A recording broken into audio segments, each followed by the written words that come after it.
Shri Harikrishna Heights येथे अत्यंत व्याजबी दरात 25 अमेनिटीज आणि प्रशस्त पार्किंग सह 2 आणि 3 BHK रेडी पोझिशन फ्लॅट्स उपलब्ध। बुकिंग साठी संपर्क पार्श्वनाथ प्रोजेक्ट 9090787833।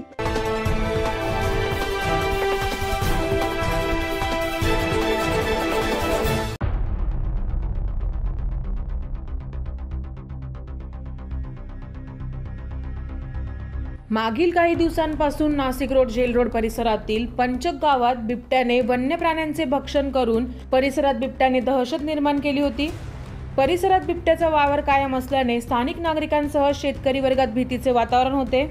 याबाबत स्थानिक रहिवाशांनी वन विभागाला तक्रार केली असता वन विभागाकडून पंचक गाव परिसरातील फिल्टर प्लॉट येथील शंकर बोराडे यांच्या मळ्यात पिंजरा लावण्यात आला। यानंतर शुक्रवारी रात्री 9:15 वाजता एक बिबट्या वन विभागाने लावलेल्या पिंजऱ्यात जेरबंद झाल्याचे दिसून आले। बिबट्याला पाहण्यासाठी स्थानिकांनी गर्दी केली होती। 4-5 दिवस झाले आमची एक कुत्री उचलून नेली। आमचा एक पोरगा गेला असता आमचे 2 फुटावर पोरगे ते कुत्री उचलून नेले। ते मला समजलं, माझ्या कुत्र्यांनी सांगितलं, तेव्हा आम्हाला माहित झालं। आम्ही लगेच वन विभागाला फोन केला।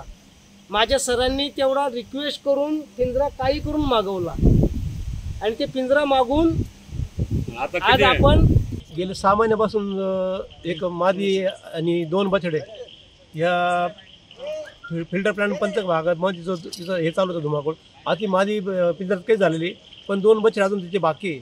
तर तो पिंजरा वन विभागाने कायमस्वरूपी परत इथं ठेवा अशी सर्वांच्या वतीने त्यांना एक मागणी। याबाबत माजी नगरसेवक सुनील बोराडे यांनी तात्काळ वन विभागाला ही माहिती दिली।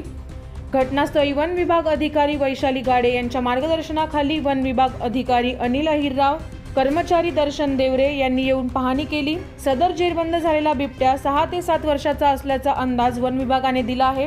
त्यास सुरक्षित ठिकाणी हलवण्यात आले। 9 न्यूज महाराष्ट्रासाठी प्रतिनिधी ज्ञानेश्वर अंधळे, नाशिक।